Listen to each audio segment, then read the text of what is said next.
I guess I should start by explaining why my partner Margot and I chose to rent a cheap two-bedroom apartment in the middle of San Benito, California, a small sun-scorched town not far from the coast. Most people think of California as beaches and movie sets, but there are entire stretches of land here that look more like barren desert than Hollywood. I'd been laid off from my job at a small tech startup in Silicon Valley, and Margot was finishing a teaching certification. Neither of us had a steady paycheck. The day we found the listing for the Redwood Oaks apartments, I was a week away from defaulting on my car loan. Margot's credit cards were maxed out. Our single-room sublet in San Jose was about 2 days from kicking us out for missing rent. Desperation feels like the wrong word, but that's pretty much what it was. When we first drove up to Redwood Oaks, I thought we had the wrong address. The name conjured images of stately redwoods, maybe a courtyard dotted with actual oak trees. But the building was a drab rectangle of faded pink stucco and dirty windows. No sign of redwoods, no oak trees. The manager, who introduced himself as Ronald, greeted us in front of the iron gate. He seemed eager, almost too eager, to show us the apartment. I had low expectations. The listing was suspiciously cheap, and everything about the building seemed stuck in the 1970s. Chipped paint, clunky old elevator, a vaguely musty smell that reminded me of antique stores. Yet inside, the place was cleaner than I expected, and quiet too. The halls were long, lit by flickering overhead fluorescents that hummed so loudly I could almost feel the vibration in my skull. We followed Ronald down the second-floor corridor. He was this balding man with a perspiration-soaked polo shirt, smiling like he was trying too hard to prove something. When he turned the key to open the front door of Unit 204, I braced for disappointment. But the unit itself looked fine. Old carpet, but vacuumed. A few scuffs on the wall, but nothing horrific. A pair of windows faced west, letting in enough light to make the living room feel airy. "This just opened up," Ronald said, handing over a packet of paperwork. "Lucky for you, we can waive most of the usual fees if you sign today." Margot and I exchanged a look that said we can't afford to be picky. So we agreed. Ronald seemed relieved, like he'd dodged a bullet. He had us sign a thick lease, more than 30 pages, full of the usual legalese. Hidden among the paragraphs, we found a curious clause. Tenants must keep one dining chair perpetually empty at mealtimes, as per building policy. Do not occupy this seat under any circumstance. This seat is reserved for your roommate. I almost laughed, thinking it was some weird misprint. But Margot pointed to Ronald's signature next to that paragraph. She glanced at me, eyebrows raised. "Is this a joke?" Margot asked him.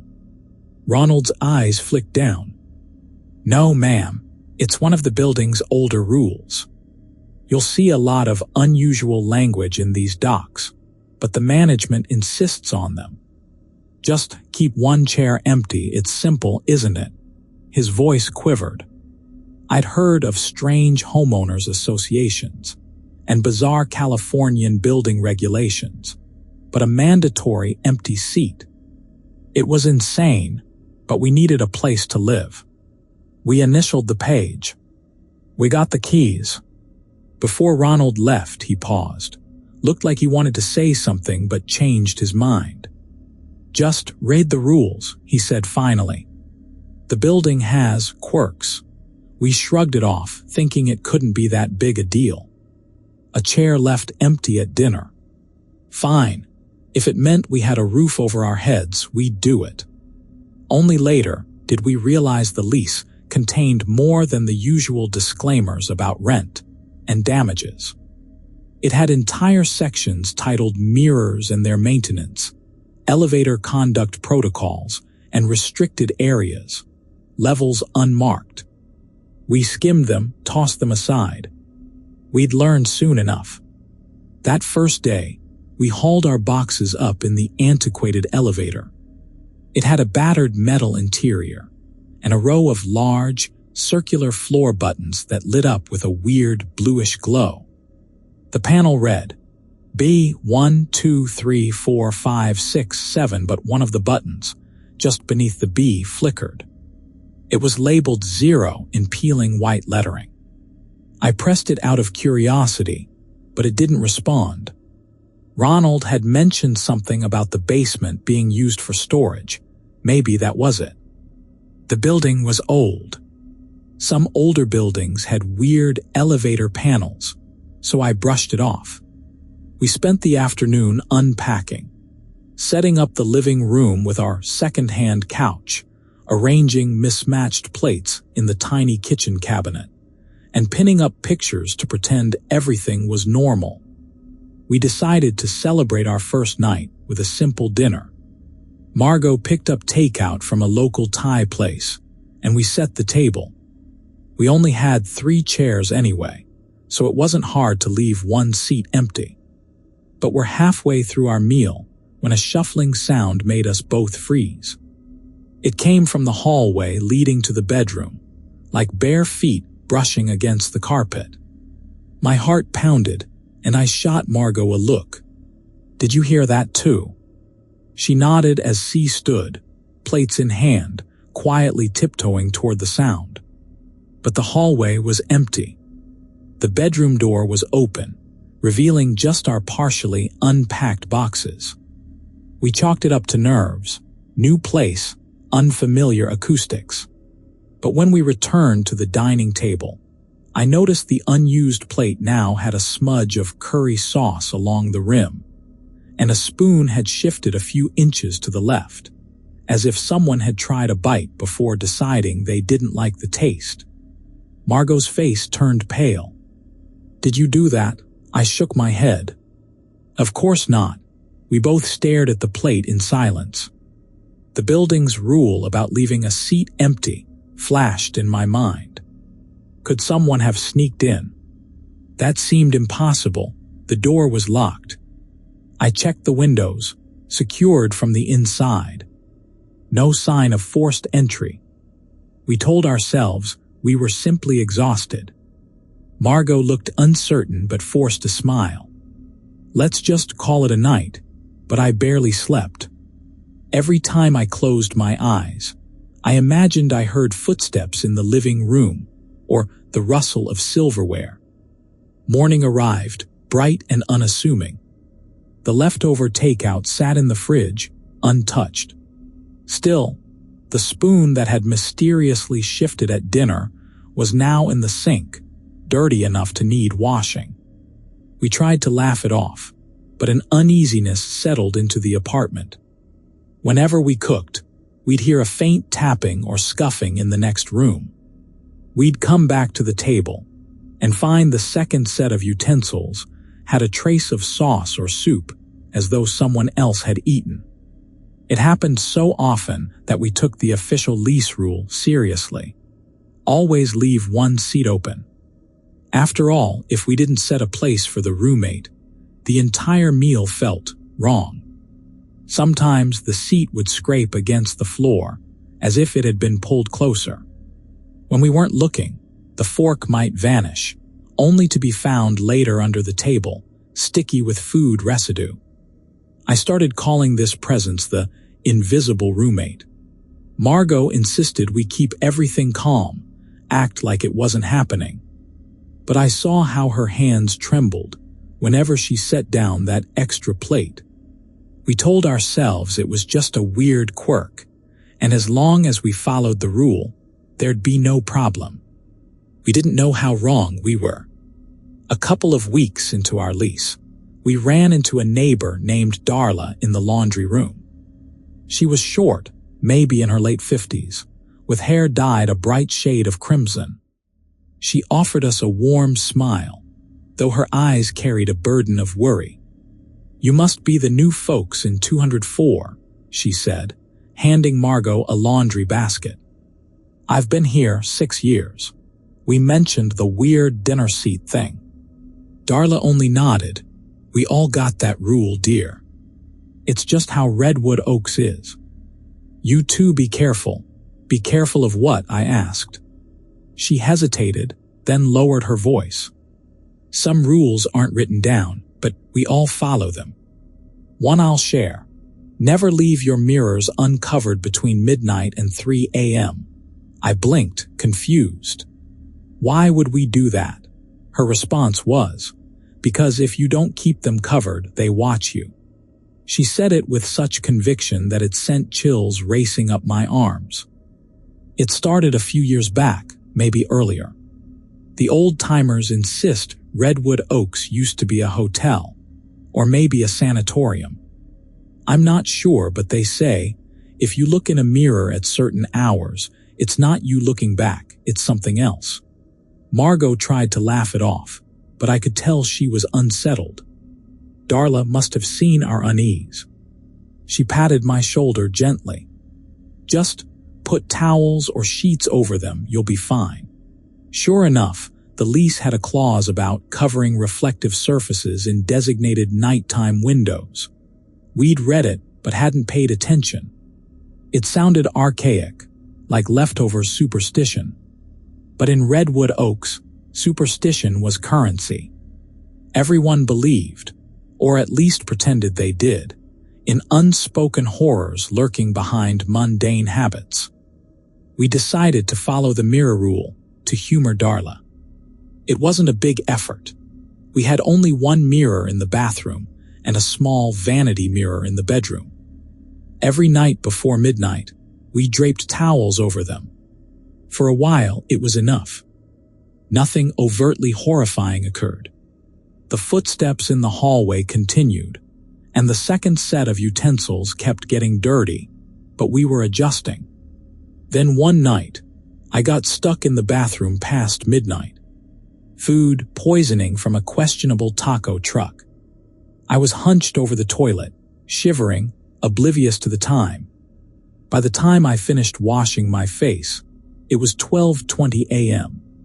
The towel had slipped off the mirror, probably knocked loose by me in my frantic rush. I straightened up to recover it and froze. My reflection was already watching me, except it didn't move in sync with my actual posture. The me in the mirror stood perfectly straight, head tilted, eyes boring into mine. My actual head was still lowered over the sink. I stared, too nauseated to fully process the impossibility. Then slowly, my reflection's lips curved into a grin that I definitely wasn't wearing. Its eyes were hollow, like windows into darkness. My skin broke into a cold sweat. For a moment, I felt pinned in place by that reflection. It felt like something was pulling me into the glass. Then the overhead bulb flickered, and I mustered the strength to yank a towel from the rack, slamming it over the mirror. I staggered back to the bedroom, half collapsing into bed. My heart hammered. The entire time, I was sure I could hear faint laughter, my own voice mocking me from behind the door. In the morning, I told Margot everything. She placed a comforting hand on my arm, eyes shining with alarm. "We'll keep them covered," she said. "Every night, no matter what," I nodded. But the memory of that reflection haunted me. It was like part of the building had stepped out of a nightmare to poke me, to say, "We're here, and you aren't safe." By our third week, Redwood Oaks felt more like a haunted hotel than an apartment complex. Strange rules and strange sounds. We tried to make do. Margot busied herself with online teaching tutorials. I hunted for remote freelance gigs.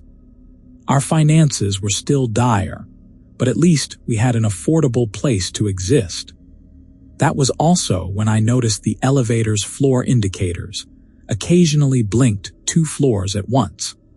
Sometimes you'd see the lights for 2 and 3 illuminated together.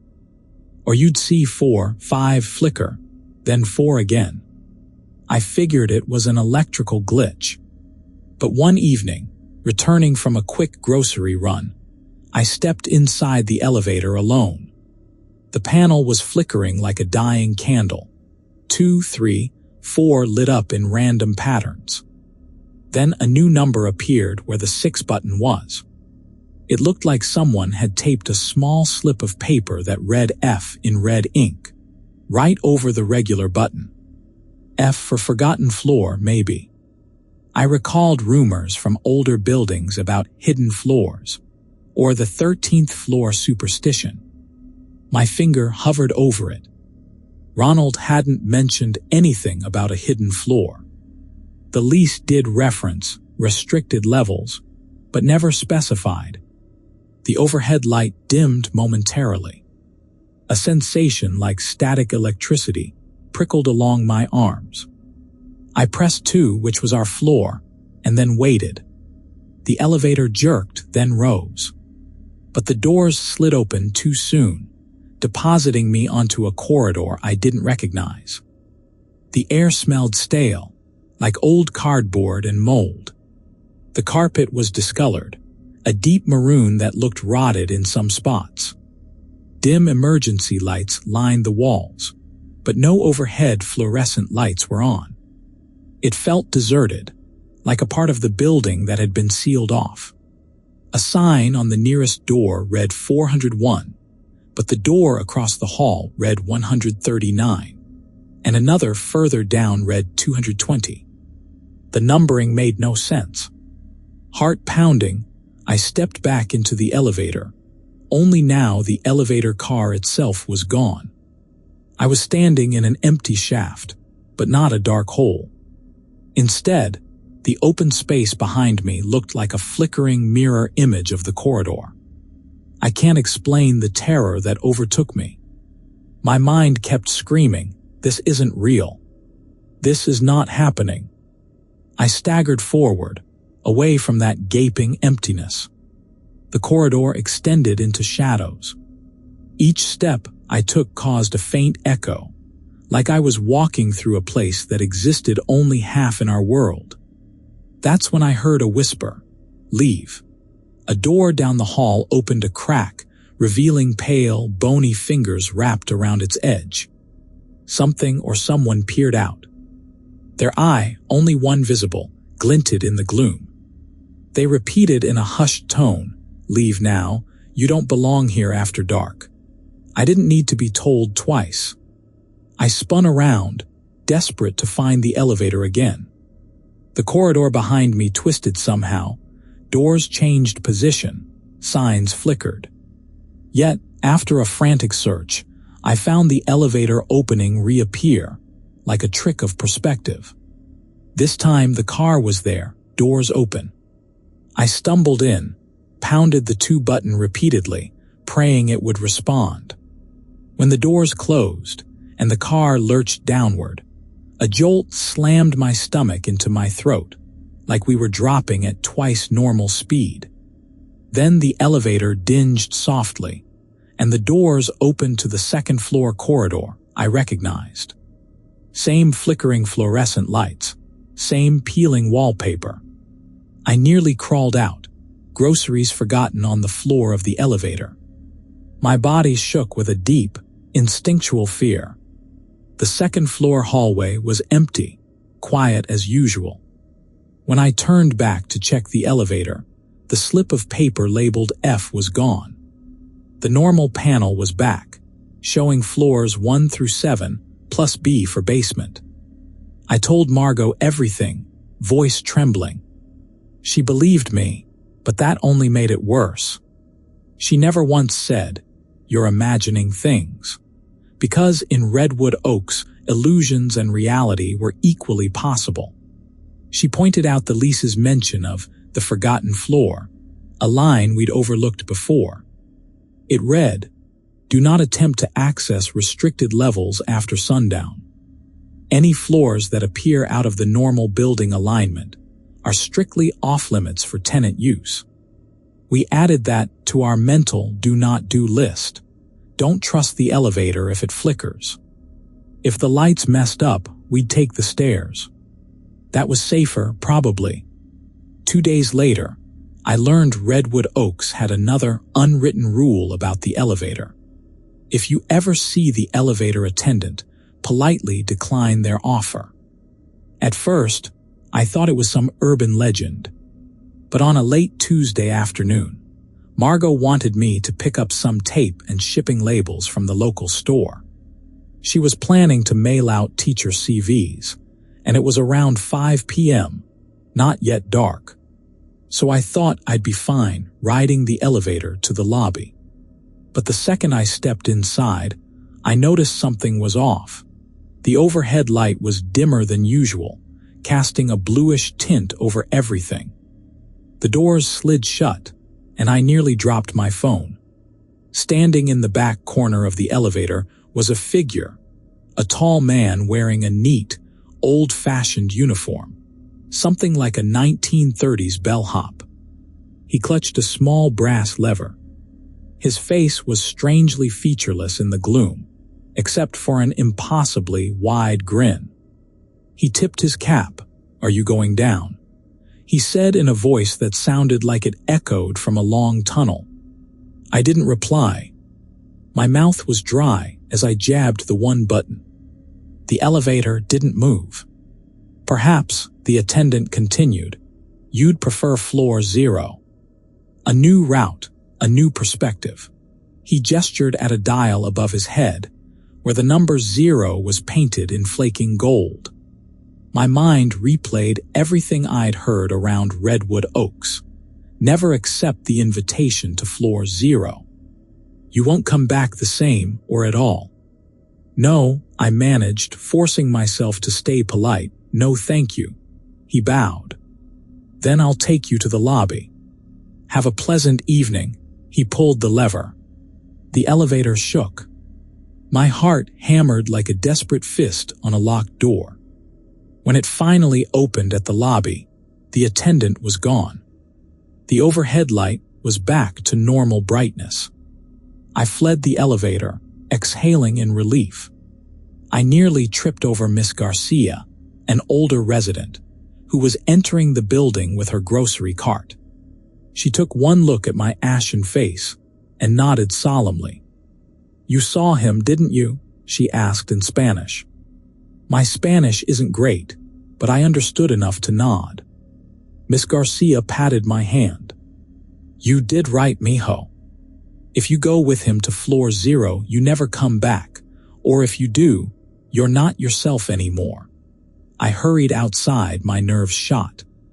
Nightmarish or not, Redwood Oaks was cheaper than any place we could afford, so we were stuck. But each day, the building revealed new horrors. I dreaded stepping into the elevator now, dreaded using the bathroom mirror after midnight, dreaded hearing the next shuffle of invisible footsteps behind me.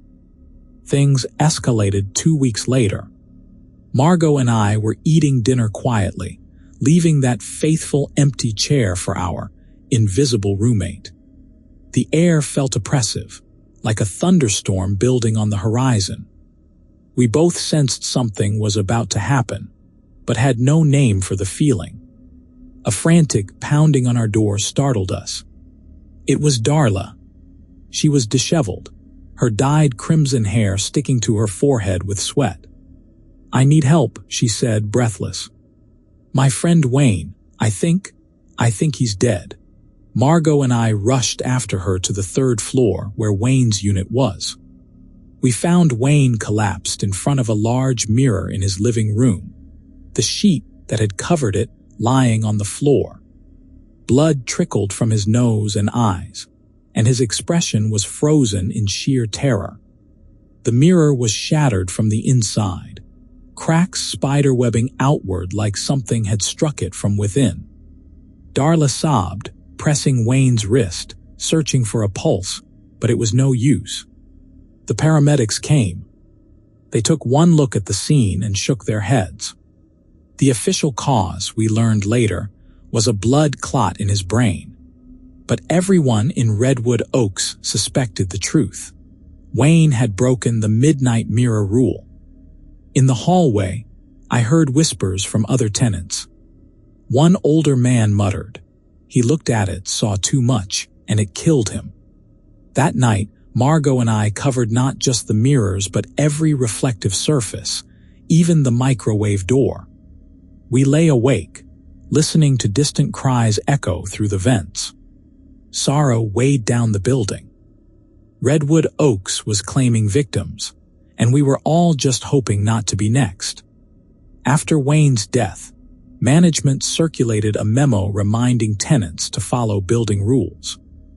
Ronald slipped a typed letter under every door.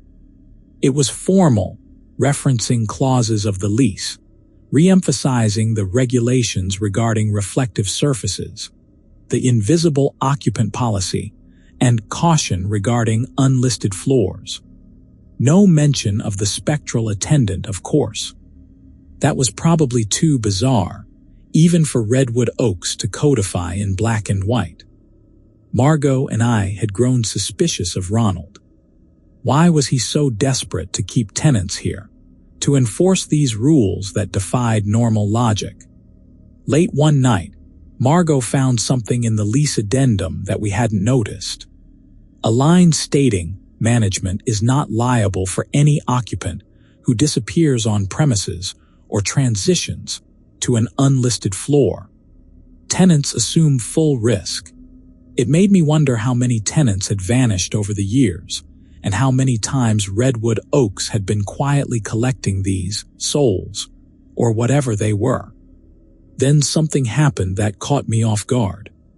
My best friend from college, named Kevin, arrived in town, newly jobless, looking for a cheap place. Without discussing it with me first, Margot sublet our spare bedroom to him for a couple of weeks. She was hoping to split costs. We needed the money, so at first I was relieved. Then I realized how risky it was to bring an outsider into Redwood Oaks. He might break a rule. Kevin, with his bold, skeptical attitude, was exactly the kind of person who wouldn't heed the warnings. And sure enough, after we explained the rules, don't uncover mirrors after midnight, set a plate for the invisible roommate, don't use the elevator if it flickers, Kevin laughed. You guys have lost it. We pleaded with him to just abide by the rules, even if he thought it was nonsense. He smirked but promised to humor us. For a while he did. But curiosity always got the better of him. One evening, I returned from a freelance meeting to find Kevin in the bathroom, scribbling notes while staring into the mirror at 12:15 a.m. Margot was pounding on the door, shouting for him to stop. By the time I got inside, Kevin was trembling, face pale. He said nothing, only pointed to the mirror. His reflection was delayed by a half second, like a faulty camera feed.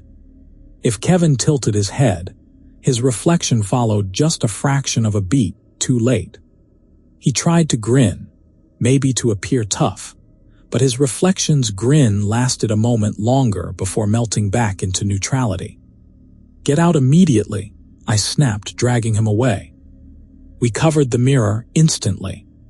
Kevin laughed it off as soon as we left the room, claiming it was a trick of the light. This building is messing with your heads, he said. You guys are letting the rumor mill spook you. His arrogance grated on me. If he stuck around long enough, Redwood Oaks was going to teach him the hard way. But we needed his rent money, so I swallowed my anger, forced a weak smile, and told him to be careful. But only a few nights later, everything fell apart. Kevin came home drunk. Margot and I were already in bed, exhausted after a day of job hunting.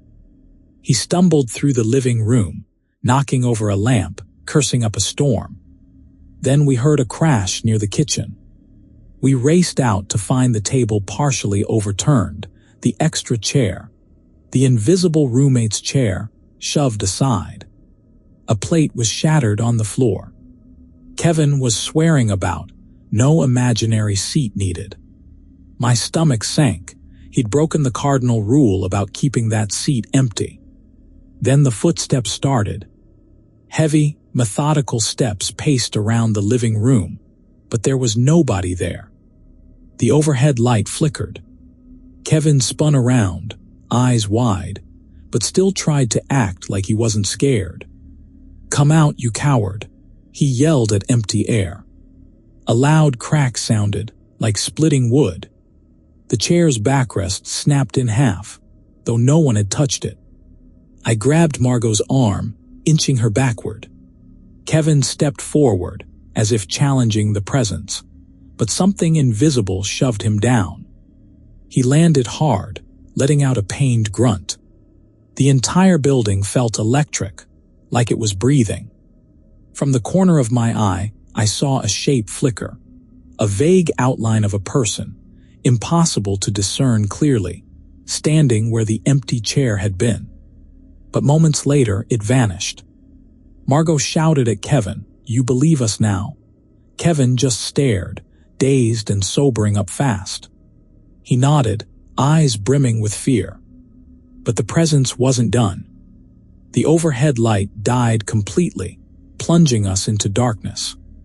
Margot fumbled for the flashlight on her phone.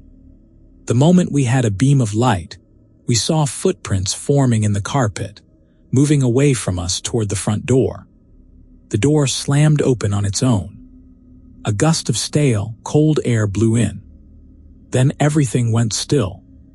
The invisible footsteps were gone. The broken chair remained. Kevin lay on the floor, trembling. We spent the rest of the night barricaded in the bedroom, hearts pounding, too terrified to sleep. Kevin kept muttering apologies, tears in his eyes.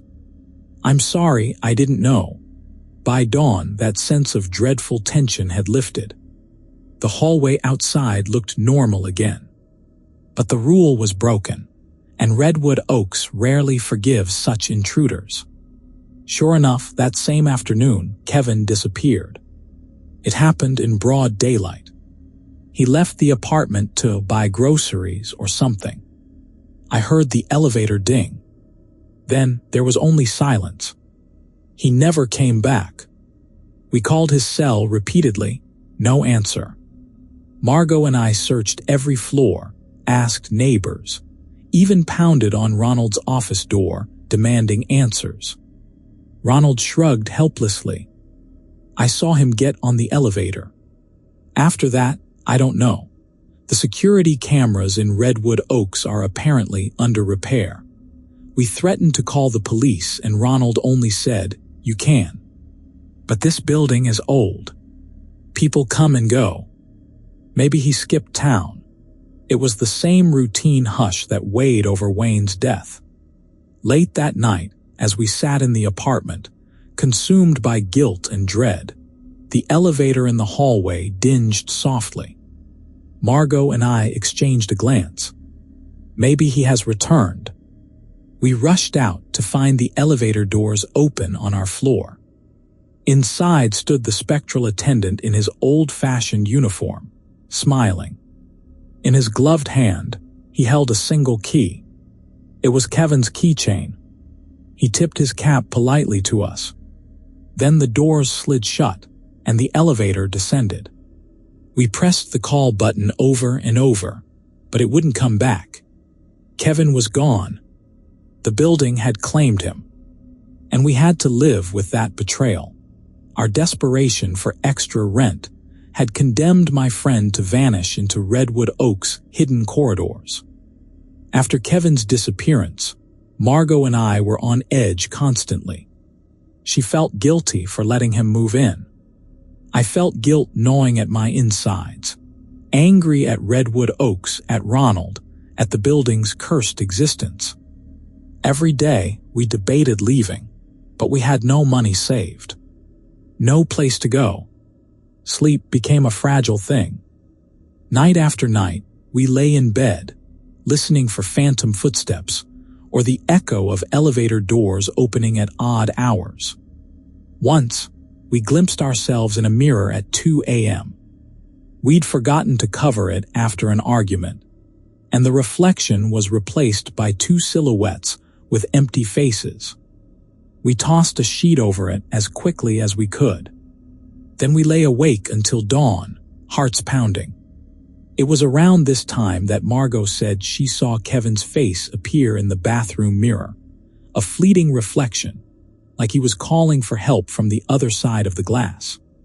She screamed, but by the time I dashed in, it was gone. But her trembling and tears told me she wasn't lying. We started asking neighbors if they'd lost friends or loved ones, if they too had glimpsed them in reflections. Enough people nodded grimly that we knew Redwood Oaks had a body count. They told hushed stories of the ones who'd accepted the elevator attendant's invitation, never to return, except sometimes in a passing mirror or a reflective window at night. One neighbor recounted how her own sister disappeared on the so-called forgotten floor. Another insisted he'd seen that same sister's face superimposed over his reflection in the hallway mirror. Some residents had become numb to it all. They simply followed the rules, heads down, hoping Redwood Oaks wouldn't single them out next. Eventually, we decided to confront Ronald head-on. We demanded real answers. He invited us into his cramped office on the ground floor, which smelled of stale coffee and disinfectant. Stacks of paperwork cluttered every surface. He sighed. "I was like you two once, thinking I could fight Redwood Oaks." He rubbed his temples. "But the building is older than any of us. Management cycles through, and the rules get passed down. Break them at your own risk." Margot lost her temper. "Kevin is gone, our friend. You must know something that can help us bring him back." Ronald fidgeted as his gaze flicked to a locked drawer in his desk. Eventually, he pulled out a battered binder and opened it. Inside were old Polaroids, newspaper clippings about vanishings dating back decades. 1986, 1974, 1961. Each story pointed to Redwood Oaks. Each included a photograph of the building, though the facade changed slightly over time. Different paint job, different name on the sign, but the same structure. "It's had a dozen names," Ronald said softly. "San Benito Rest Home, Redwood Lodge Suites, Oakwood Terraces. Now Redwood Oaks. Always the same rules. Always the same results." He showed us a sketch of the elevator panel from the 1930s. It already had that Floor Zero label. He flipped a few pages, revealing references to mirror-based phenomena. Articles about unexplained reflections, local legends about an entity that shares the space behind the glass. Finally, he turned to a page marked Invisible Occupants. "The building demands that seat remain open," he said, "because it must dine too. Redwood Oaks isn't just a structure. It's like a living entity, feeding on those who break the rules, or those who wander into its hidden passages." Margot stared at him, horrified. "So it's unstoppable. We're all trapped." He let out a long breath. "Sometimes it lets people leave, but not easily. And never without a price." I felt a surge of cold rage. Redwood Oaks was playing with us like mice in a maze. We had to try. "We're not going to stay here and let this place consume us," I said, voice shaking. Ronald closed the binder. "I can't help you. The building has me under its thumb, same as everyone. Do what you must, but be careful. If you poke the beast too hard." He didn't finish the sentence. We left his office, a swirl of anger and desperation. Margot wanted to attempt an escape. I agreed. But the question was, how? We spent the next few days formulating a plan. We wouldn't risk the elevator. The stairs were safer. We'd pack minimal belongings, slip out at noon, drive away, and never look back. So many others had tried. Some allegedly made it. Others never even reached the lobby. On the morning we set to go, we noticed something off. The hallway outside our door was longer. It didn't end at the usual turn near the window. It extended further, with extra doors I hadn't seen before. Redwood Oaks was shifting its internal layout, trying to trap us. We marched to the stairwell, forcing ourselves to ignore the ominously stretching corridor. To our relief, the stairwell door was exactly where it should be. We hurried down, lugging 2 suitcases. The plan was simple. Once we hit the parking lot, we'd throw everything into my battered sedan and speed away. But the stairwell led us to a landing with a door labeled B2, a sub-basement that shouldn't exist. The lights overhead flickered, revealing damp concrete walls. Our attempts to climb back up to the lobby or first floor only led in circles. One flight up, we'd find ourselves at the same B2 landing, repeated endlessly. Margot gripped the railing so tightly, her knuckles turned white. "We're stuck." I hammered on the metal door marked B2. It swung open with a groan, revealing a narrow corridor of old brick. A single dangling bulb lit the path. "We have no other choice," I whispered. We stepped through, hearts pounding. The corridor stretched deeper beneath Redwood Oaks than physically possible. Doors along the sides had no numbers, only random scrawled markings. Some were locked, others slightly ajar. We heard faint moans behind some of them. Then we saw a flash of movement, a figure disappearing around the corner. We followed, desperate to find help or an exit. The corridor twisted left, then ended abruptly at an old elevator gate, the kind you had to pull shut manually.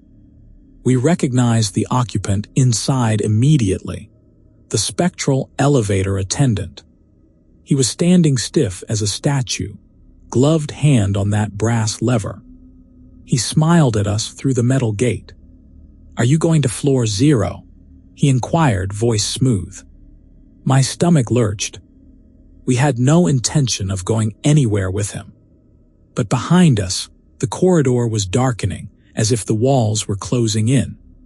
We heard scraping noises, the sound of something large slithering along the floor. Margot looked at me, terror in her eyes. "We can't stay here." We inched closer to the elevator. The attendant's expression was too pleasant, a grin that didn't touch his eyes. "Join me," he said. "We'll leave this dreadful place behind." I remembered Miss Garcia's warning, if you go with him, you never come back. But the corridor behind us had turned pitch black, that scraping sound growing louder as a sudden shriek echoed. I made a choice, one out of desperation.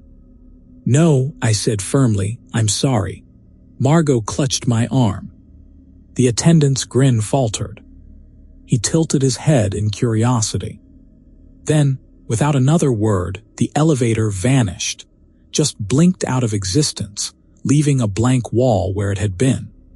The corridor's darkness rushed forward, snuffing out the weak bulb overhead. Margot and I stumbled back, hands searching for a doorknob. The floor felt like it dissolved beneath our feet. Then there was light again, fluorescent, harsh, and familiar. We were standing in the second-floor hallway, right outside our apartment door, suitcases still in hand. It was 8 p.m., hours after we'd started our escape attempt. Had Redwood Oaks toyed with us, letting us wander its labyrinth only to deposit us back where we began? My heart hammered at the realization.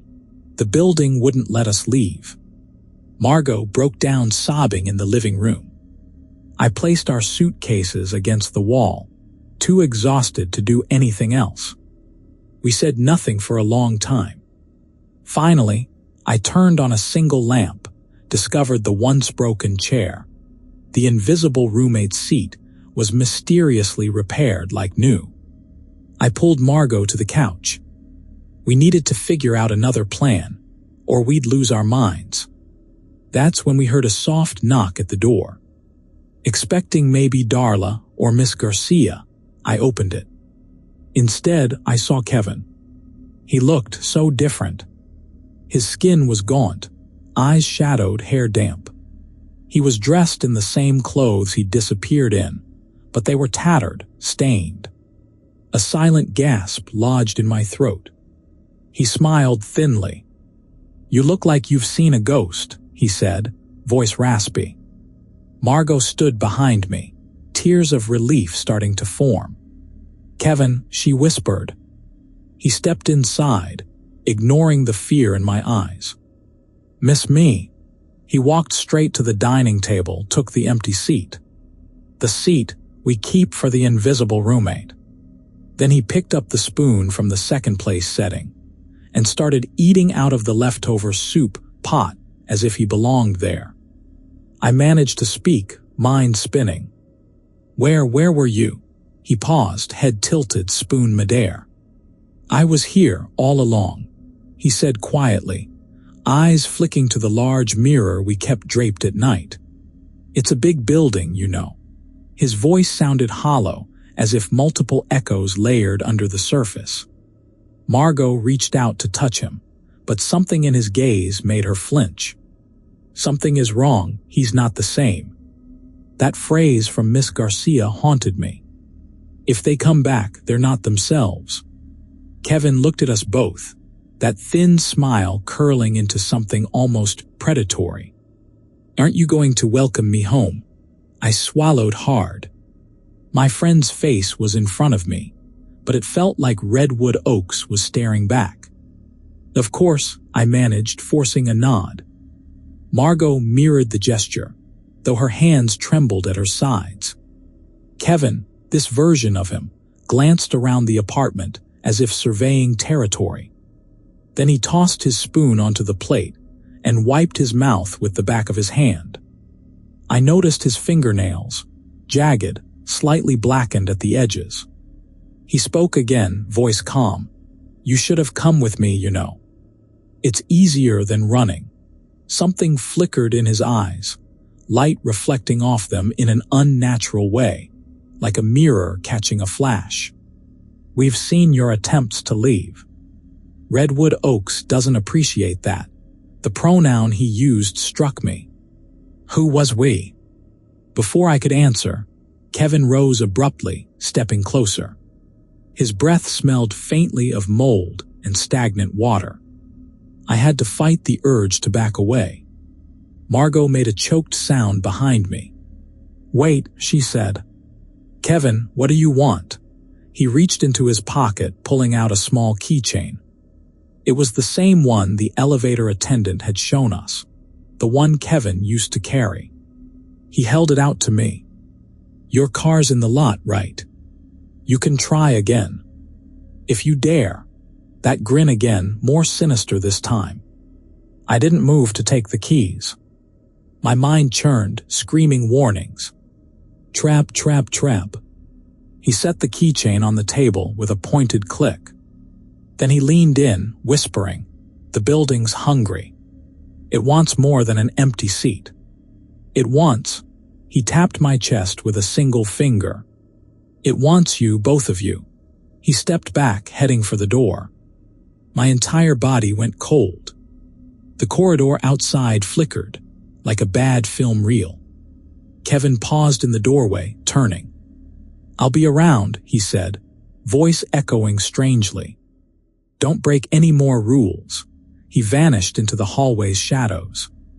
Not walked away, but vanished.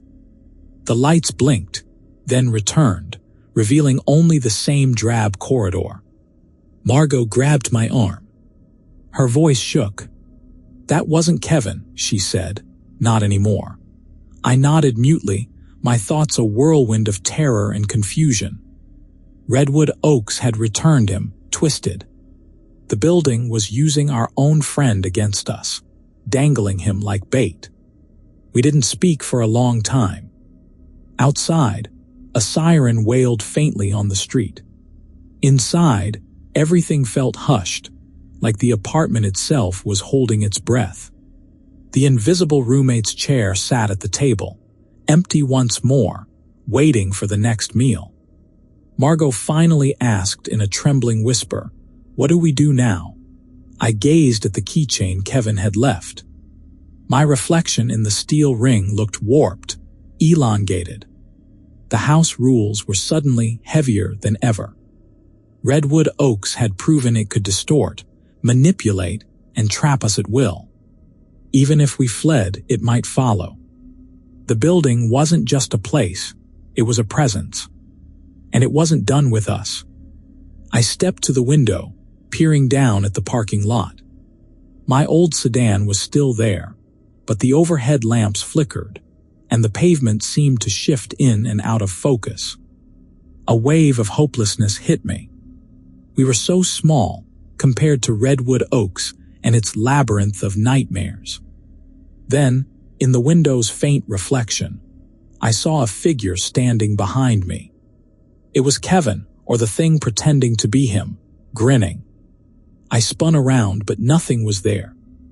Only Margot, eyes wide and tearful. A chill coursed through me. The building wasn't going to let us go easily. We'd have to fight or outsmart it. But how do you escape a place that's alive?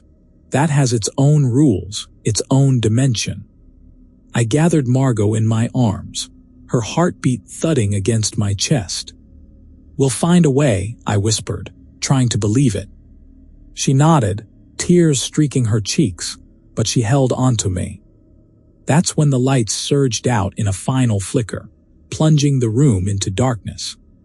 The entire building groaned, as if awakened by our defiance.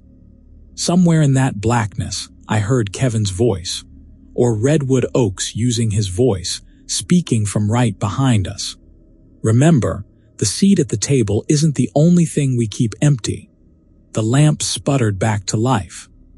We spun around, but we were alone. Margot trembled, her eyes reflecting my own fear. Across the room, the keychain on the table glinted ominously under the weak light, as if waiting for us to pick it up, to attempt one last escape, or fall deeper into Redwood Oaks' clutches. We stared at it, hearts pounding, uncertain whether it was a lifeline or a snare. The building's hush pressed in on us, every shadow feeling alive. I wondered if the mirror in the bathroom was covered, if the invisible roommate was watching, if the elevator was waiting with its spectral attendant. And somewhere above or below, that forgotten floor existed beyond reason. No matter which path we chose, Redwood Oaks had laid its trap. We looked at each other, not sure if we dared to move, or if we even had a choice anymore. And that's when the doorknob suddenly started rattling again. That's the end of today's story. If you enjoyed the video, subscribing to my channel would help me out more than you can imagine. I appreciate you, and I'll see you soon.